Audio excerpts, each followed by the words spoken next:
पड़वा सबुर पड़वा सबुर पाई गात खोला हेबा सबुर पाई पेड़ी बना हेबा कि नहीं हेबा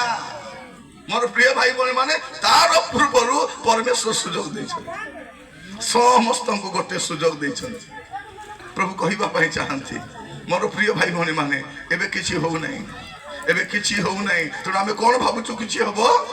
प्रभु सब जानि छथि से एवरी पुस्तक देखंतु तार न पर्व 27-28 एवरी 9-27 लिखा अछि मनुष्य मान को निमंते जेपरि थोरे मात्र मृत्यु केथर मरिबो थोरे मात्र मृत्यु प्रत्येक व्यक्ति को मरिबा को पड़िबो तापर कोन लिखा अछि आ ताहा परे विचार निरूपित अछि दुईटा विषय अछि मृत्यु अछि तापर विचार अछि ए दुईटा को कई अवॉइड करि पारबो नै कोन लिखा अछि